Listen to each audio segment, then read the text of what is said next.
Hello everyone and welcome to the Erik Bryant Show. This is episode 5, and in tonight's show we'll be talking about the 1000th episode of Monday Night Raw, my thoughts on it, and other wrestling news. First, gonna go back to yesterday's show. I had 2 questions that I asked yesterday and had some participation from some of my followers on Facebook. After the show was completed, I had a few more comments on each question, so I'm going to share those comments right now so that nobody was left out. The first question I asked was the punishment handed down to the Penn State football program fair, or was it too much? Was taking Paterno's wins away and his statue too harsh?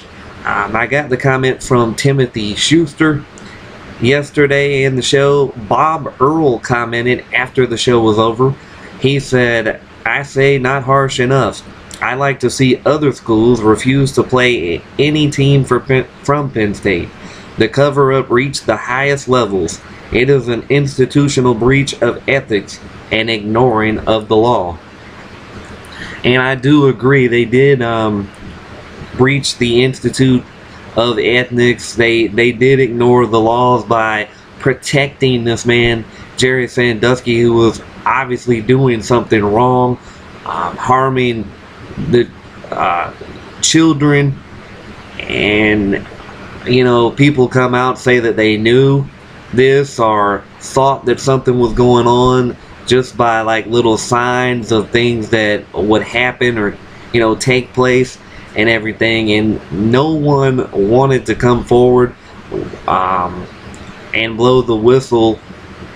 And everybody saying now it was because of the way that it would be handled, basically like it has been handled now, a big penalty on the school. They want to protect the school, they want to protect the athletes and all of that, but really you're not protecting anyone when you're letting a child sex offender like Sandusky roam free, a sick individual who obviously is not going to stop until he is stopped, because, well, I mean, obviously he didn't stop until these allegations and everything came up and proved to be true, and now he has stopped, and the only reason why now is because he's in jail.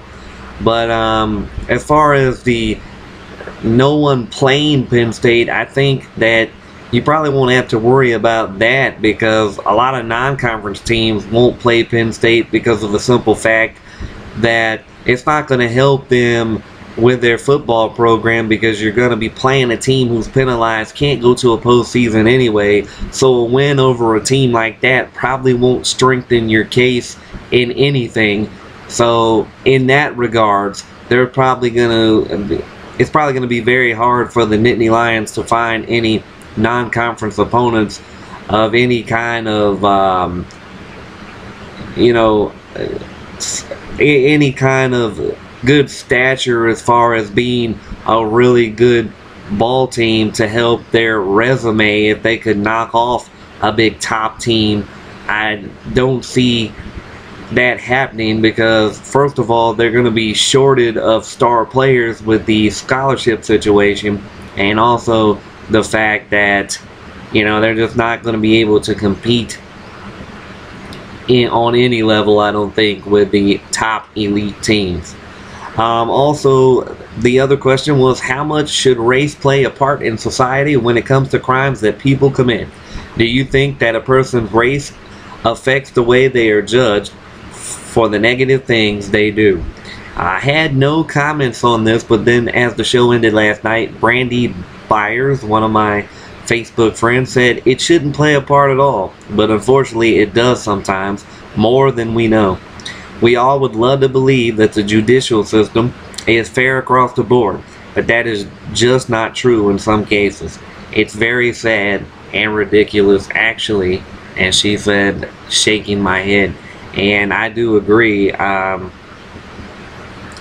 mean, the judicial system should be fair across the board, and in some cases you're right, it's not, but at times people of every ethnicity and race get off for crimes and everything, and it's like some races, you know, will say, well, like white people will say, well, O.J. Simpson got off, and it's like, okay, well, the evidence was there and everything, so then black people could retaliate, come back and say, well, look at Casey Anthony, she got off, same thing.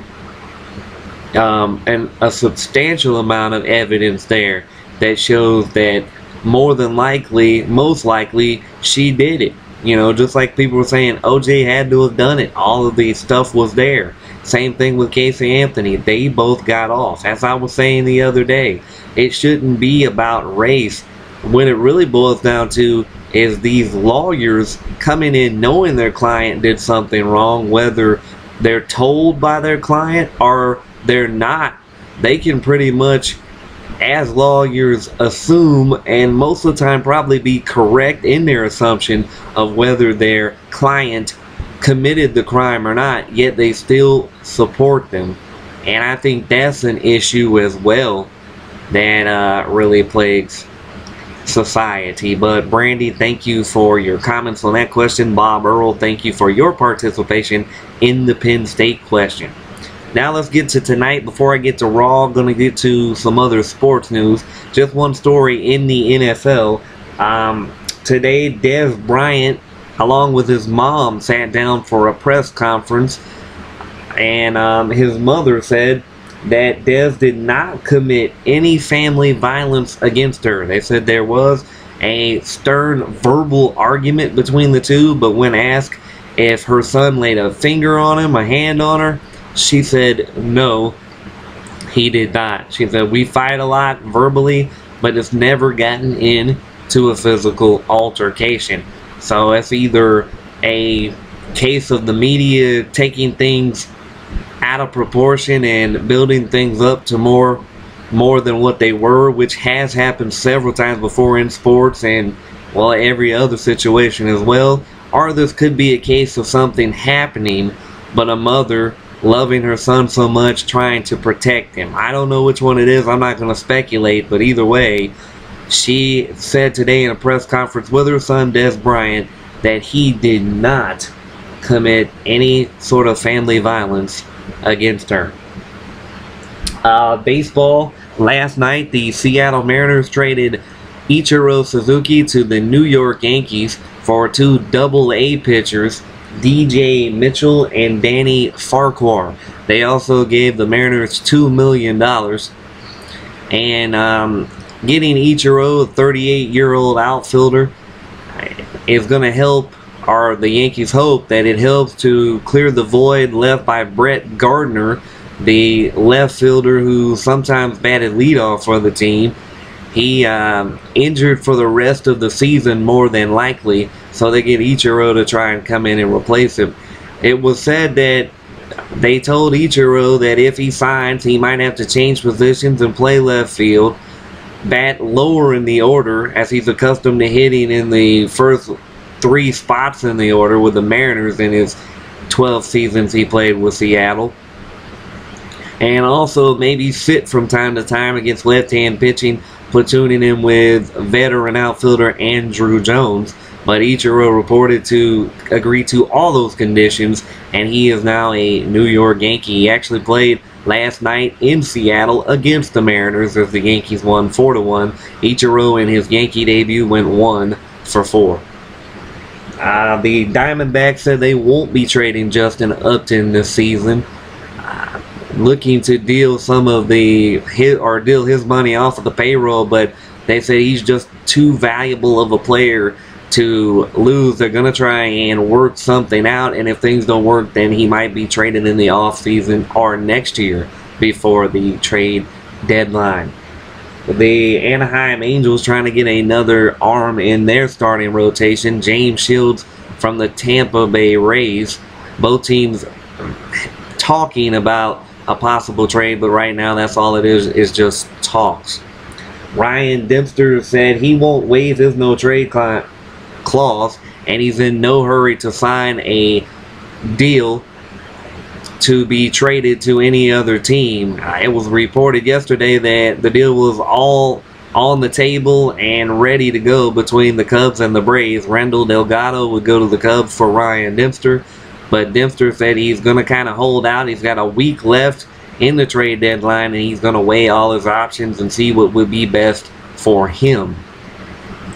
And the Miami Marlins last night traded Anibal Sanchez and Omar Infante to the Detroit Tigers for young pitcher Jacob Turner, along with 2 minor leaguers. Both teams also swapped their 2013 draft pick.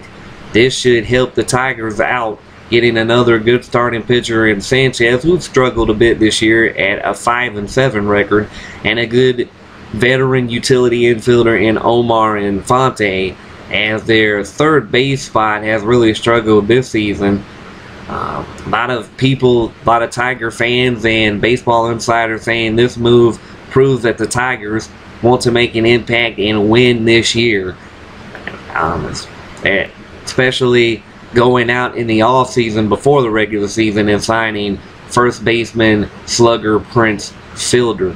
So they're trying to stay ahead in the American League Central, where they lead the White Sox by a half a game. No real news in the NBA today. The only thing that is of significance, Team USA won their last exhibition game today against Spain, and the Orlando Magic is now saying in the Dwight Howard saga that they may just keep him and trade him off before the trade deadline of the next upcoming NBA season. They feel like they'll get a better deal for him if they trade him closer to the trade deadline and just have him play the first half of this upcoming NBA season. But in my opinion, I don't know about that. I don't think you're going to get a better deal than just getting Andrew Bynum for him. I don't see how you're going to get another good player that equals Bynum, much less 2 or 3 players that would equal Andrew Bynum. So I think the Magic kind of making a mistake of trying to wait this thing out, but we'll see how it plays out for Orlando. We're going to get you to some wrestling notes really quick, and then in part 2 it'll be about the 1000th episode of Monday Night Raw. The quick notes for wrestling is the Monday Night Raw show that I will be going over in part 2. The official ratings aren't in yet, but the rough numbers are in, and Raw did at least a 4.0, if not higher, which is not really a surprise because everyone anticipated the show to do well with the 3 hours, with all the returns of the legends and everything, and the way the show was well hyped for the last really couple months. Charlie and Jackie Haas had a child named Charlie Haas III, so CH3 is into the world. Jackie Gata said she has completed her little family. Well, not completed, but for the moment it is complete, unless the couple decide to have another child down the line. Velvet Sky, not happy with her contract negotiations with TNA. She might be leaving TNA, which of course has WWE fans hopeful that she might land in the WWE. Velvet Sky was at once in the WWE developmental system, but was let go before going to TNA and really making a name for herself. I'd love to see Velvet there. She can actually wrestle and entertain, and she would be a great addition to that WWE Diva division. Stone Cold Steve Austin had major knee surgery on July 2nd and is on crutches. On Twitter, he explained that's why he was not at the 1000th episode of Raw, which had a lot of people upset that Austin, who they say made the show and made the WWE what it is today, well, one of the main people that did, was not there. But Stone Cold said he's a 100% ass-kicking machine, and if he couldn't be there in full capacity, he didn't want to be there at all. He didn't want to be limping around. And the Ultimate Warrior, he won't face criminal charges for his merchandise fraud. that I reported a couple of days ago. Well, we'll be back in just a few moments with part 2 coming up.